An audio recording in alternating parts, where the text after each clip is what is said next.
Welcome back from the break. और आपको मैं ये बताता चलूं या आपसे पूछता चलूं, एक क्विज आप समझे छोटा सा, कि पाकिस्तान का जो आइन है उसमें कुल कितनी तरामीम आ चुकी हैं। पाकिस्तान का जो आइन है उसमें अभी तक कितनी तरामीम आ चुकी हैं।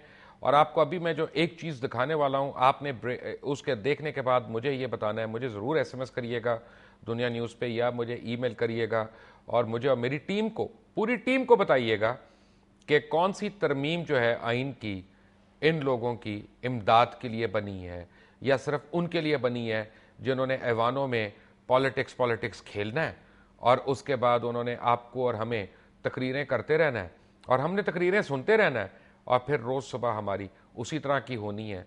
देखें इनके लिए क्या 20वीं तरमीम लाएं जो मैंने रिकमेंड की थी। Watch now.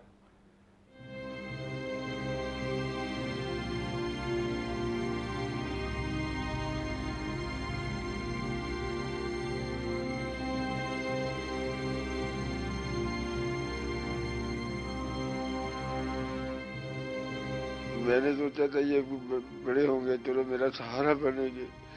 अब ये मुझे अब कहते हैं अब हमारे पास ये कुछ नहीं है। अब वो मेरा मुझे सहारा बनाए फिरते, मैं कहाँ से लाऊं? मैं बहुत मीडिया रिपोर्ट्स के मुताबिक पाकिस्तान में गुर्दों के मरीजों की तादाद में सालाना 34,000 का इजाफा हो रहा है।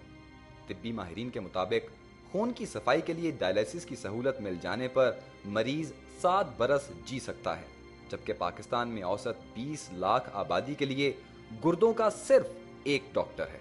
मुल्तान के दिल्ली गेट के रिहायशी सुल्तान अहमद के 5 बच्चों में से 3 फजल इलाही, इरफान इलाही और शाहिदा बीबी गुर्दों के मर्ज में मुब्तला थे। उनमें से इरफान इलाही पिछले साल 12 दिसंबर को वफात पा गया। सुल्तान अहमद के 2 बच्चे अभी भी मुल्तान के निश्तर अस्पताल में गुर्दों की बीमारी के खिलाफ लड़ रहे हैं। बाप ने अपनी तमाम जमा पूंजी बच्चों के इलाज पर खर्च कर दी। मुनासिब खुराक और इलाज ना होने के बायस एक तो पहले ही जिंदगी की बाजी हार चुका है, और बाकी 2 भी मौत के मुंह तक पहुंच चुके हैं।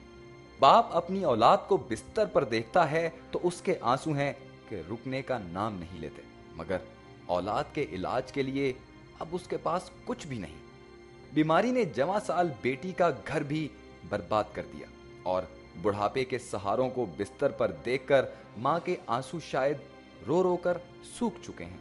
मां रिश्तेदारों से पैसे मांग मांग कर भी थक चुकी है।